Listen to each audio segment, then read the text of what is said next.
than snakes and crocodiles. The movie is adapted from a comic book of the same name. Written by Chuck Farrer, Virus was published by the highly esteemed comic book and manga publisher Dark Horse Comics. In this story, a terrorizing extraterrestrial lifeform takes over a Chinese Navy ship and reconfigures it. It then formulates various creatures using the dead bodies of the crew and the damaged electronics in the vessel, making monstrous beings which are both organic, i.e. the human side, and inorganic, stemming from the electronic side. As another ship shows up to the venue to salvage the situation, the new crew has to go against these life forms and save themselves. In Bruno's movie, the virus seeks to turn humanity into cyborg slaves, kind of similar to what Starro, the Conqueror, was doing in James Gunn's Suicide Squad, even though they weren't exactly cyborgs. It is surprising how science fiction movies from the 20th century overestimated technological advancements, because the modern day generation is far, far away from being overrun by robots. Instead, the first world's primary problem lies in the iPhone having a poor battery life. When the movie was conceived, it was expected to make quite the buzz in the box office, as the budget, VFX, and cast were all top-notch. An action figure line was developed and used for the marketing and promotion for the movie, with high hopes for its performance. However, the release date of the movie was pushed to January 1999 from the summer of 1998, which turned out to be quite unfortunate, as Virus went on to becoming a commercial failure. The movie follows a ragtag team at sea, having their cargo and tugboat destroyed in a typhoon. The crew hops onto a larger ship nearby, which was originally a Russian research vessel called Volkov. Unlike the one in the comics where we see a Chinese research vessel, this ship was struck by a malevolent extraterrestrial alien energy source just a week ago, and ever since that, the crew had disappeared. As the new team tries to uncover what went down in the Volkov, they have to face a monstrous adversary that is determined to eradicate the human race. If you want to know more about the movie itself, as well as its many monstrous creatures, keep watching the video. Also, do not forget to like and subscribe to Marvelous Videos. Press the bell icon to get a notification every time we post a video, so that you can stay up to date with the latest videos and enjoy getting the details for more terrifying villains and creatures on the regular. You don't recognize me. Deep Rising with an E villain? What goes down in Volkov? The movie begins with the Russian research vessel Volkov sailing through the South Pacific. Its crew attempts to communicate with Mir, an orbiting space station. One of the crew members at Mir spots a massive light coming towards it. It strikes Mir and kills the astronauts. Then, the energy source beams down to Volkov and causes an electrical surge.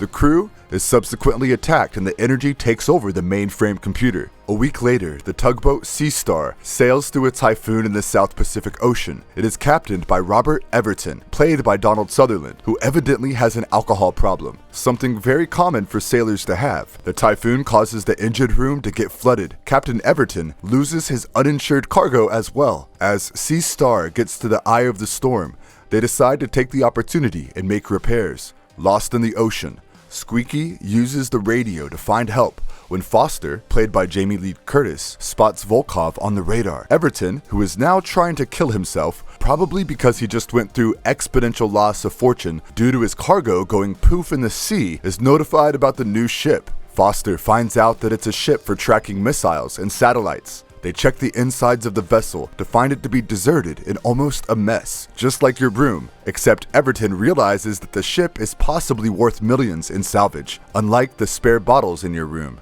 The crew goes aboard and Squeaky accompanies the engineer Steve, played by William Baldwin, in restoring power to Volkov. They also talk some crap about Everton in the process, but as soon as they turn the generator on, Foster falls victim to a terrible sound as sparks fly from the electrical circuits. The sound stops, but the electronics begin to act on its own.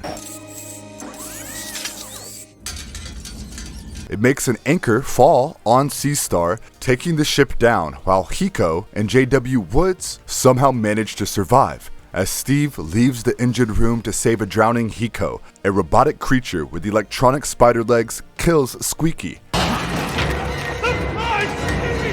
Sid's Spider Baby from Toy Story might not have killing abilities, but it still looks way more frightening than this one. As the crew treats Hiko in the sickbay, a masked entity enters the room and attacks everyone. Steve makes the attacker unconscious and unmasks the person. Turns out it is Nadia Vinogradova, played by Joanna Pacula, the sole survivor from the Volkov crew. Richie and Woods walk through a dark area searching for Squeaky when they stumbled into a room full of weapons and bombs. A machine making weird noises pops out in front of them, and Richie shoots it, taking the thing down.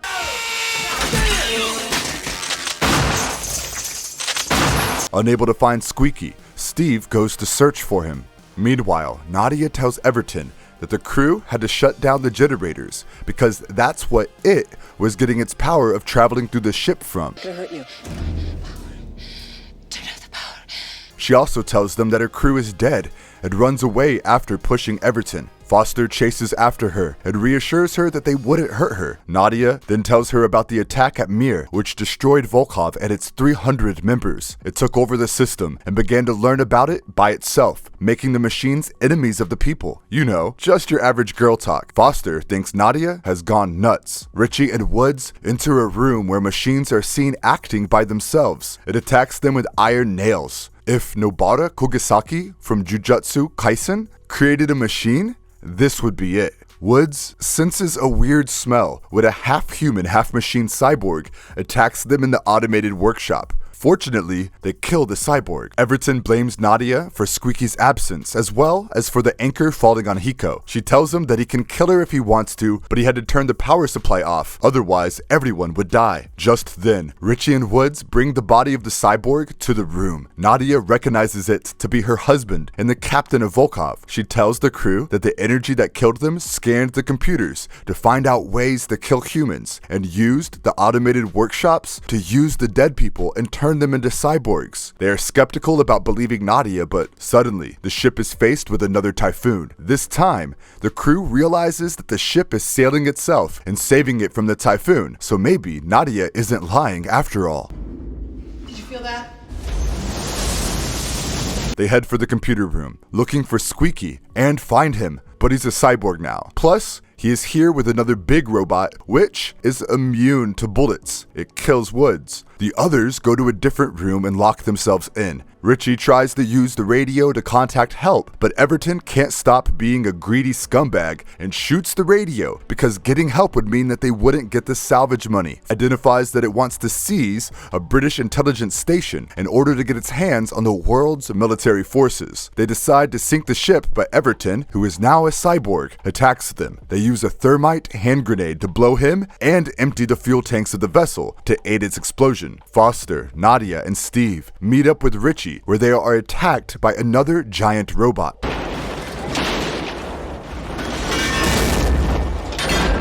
It is piloted by the intelligence itself, which means that if life was a video game, this would be the boss level. It captures Foster to get intel on the explosive detonator's location. Richie gets fatally wounded in the chase and informs Steve about him having prepared an ejection seat that can be used as an escape pod. Steve and Nadia rescue Foster, and Nadia fires a flare gun at a gas tank to destroy the intelligence. But as she was quite close to the tank, she sacrificed herself in the process. Foster and Steve use the ejection seat to escape, and it triggers a ginormous explosion. Volkov sinks, and a US naval ship rescues Foster and Steve. Virus flopped both critically and commercially to the point that it grossed below half of its production budget due to an underlit cinematography, unoriginal plot, and predictability. Film critics left no stones unturned in bashing this C-set movie. Jamie Lee Curtis herself is not a fan of this movie and considers it to be dreadful, to the point that she tried to get John Bruno fired because that's just how much she hated it. However, this does not negate the fact that the movie is a cult classic today. As one of the movies belonging to the famous In the Sea category of sci-fi horrors, Virus has a fan following who are prolific lovers of this particular niche, and it delivers to its target audience in every way. An extraterrestrial adversary? Check. A star-studded cast? Check. An exciting plotline? Check. A villain with a sinister motive? Check. Great special effects? Of course check, as Bruno himself is a VFX artist.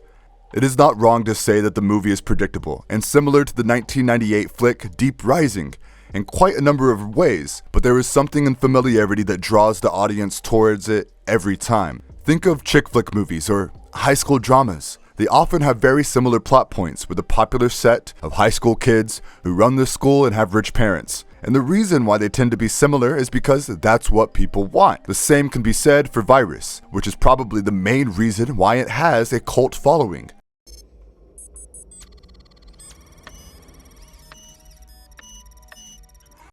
The intelligence. Explained.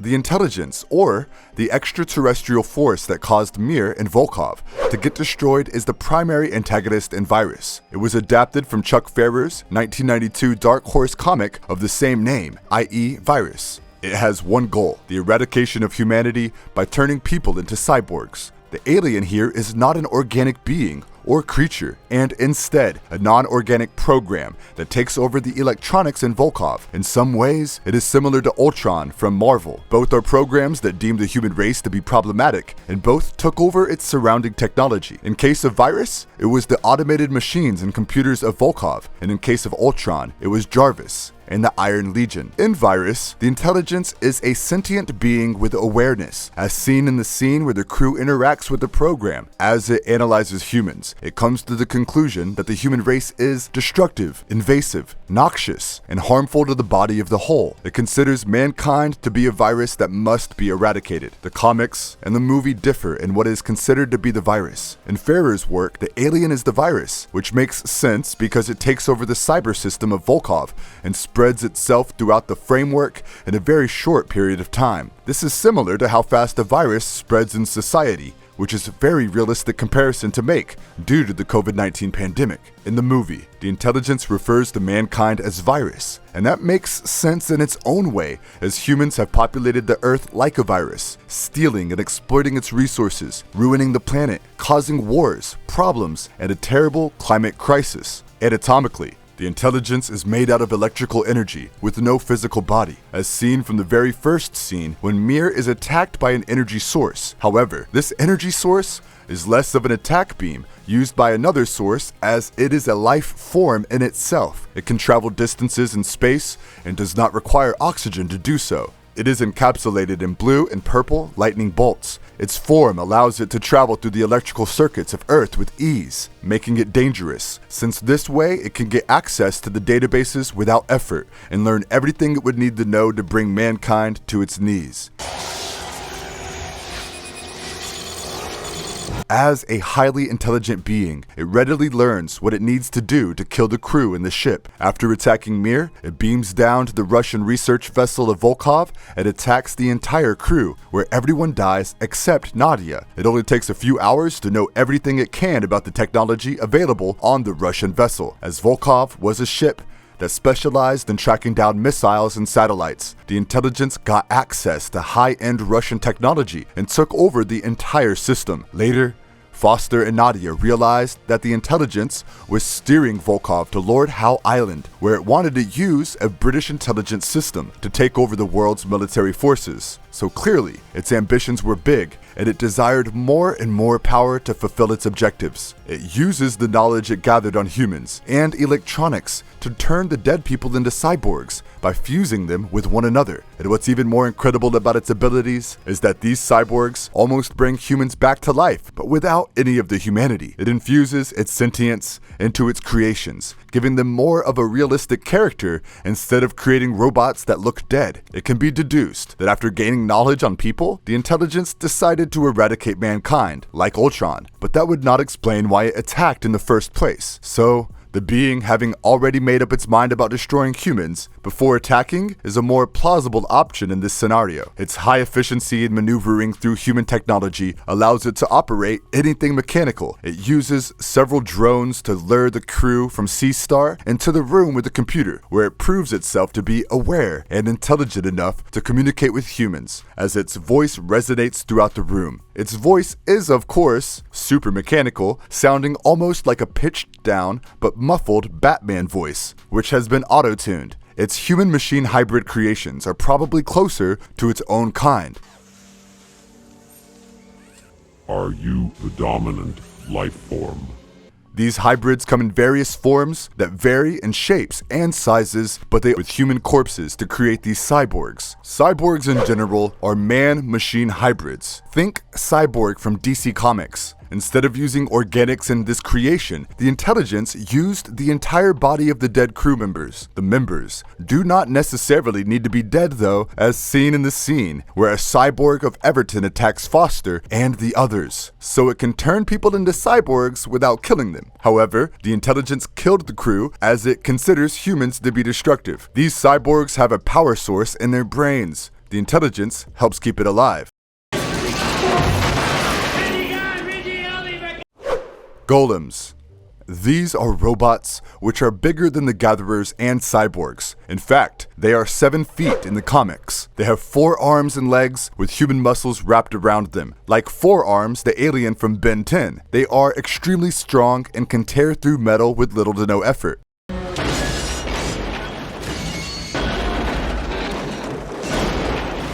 Goliath.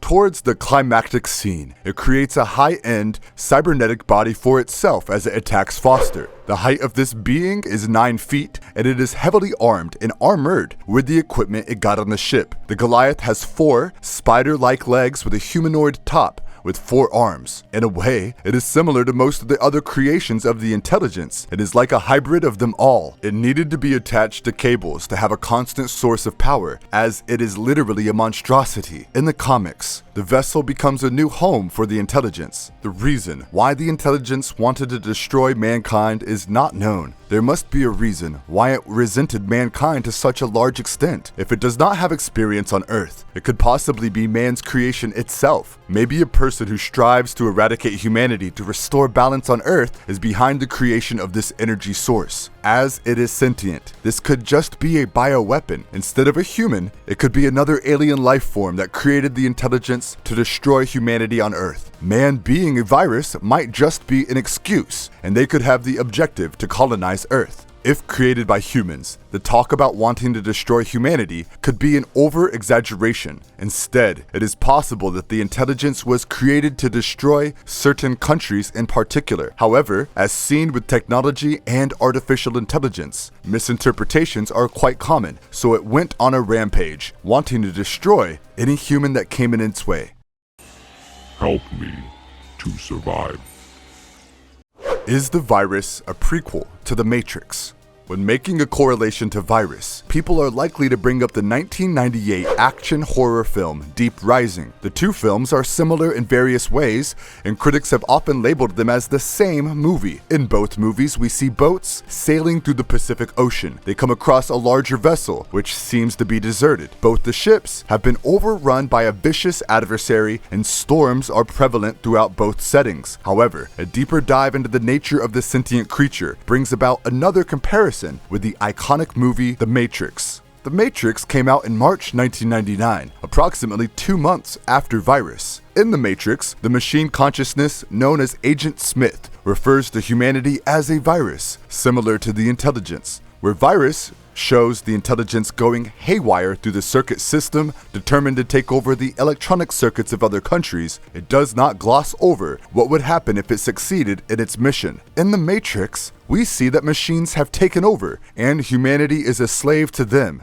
As Virus ends, with the Volkov being destroyed by an explosion and the ship sinking, it leads the audience to believe that the threat is over. However, the intelligence is an entity from outer space. Even though the electronics will definitely get destroyed in this situation, the intelligence can survive in the vacuum of space with no oxygen, so it may be possible for it to survive underwater. It is a highly advanced being after all. As a new ship arrives at the scene after the destruction of Volkov, the intelligence might take over the new vessel and propagate itself through the electronic circuits. The Matrix opens with a mankind that has been already subjugated to technology running amok, so it is possible that the intelligence somehow managed to fulfill its objective of spreading out throughout the world and subsequently turning humans into batteries. This can be contradicted though, as Morpheus from The Matrix explains in a scene how humanity rejoiced in the early 21st century following the creation of AI, which negates the hypothesis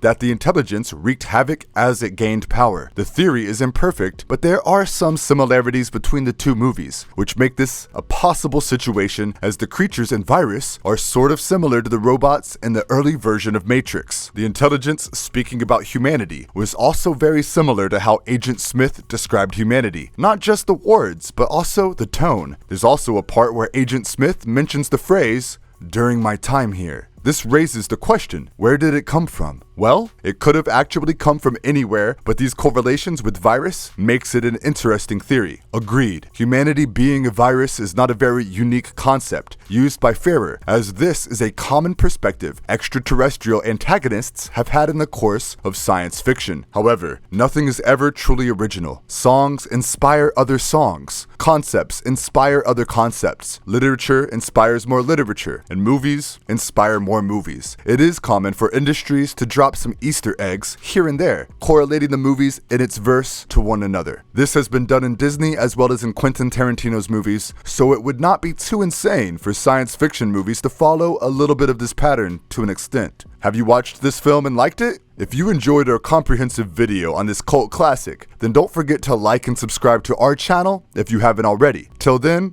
stay safe and have a great day. Have a great day.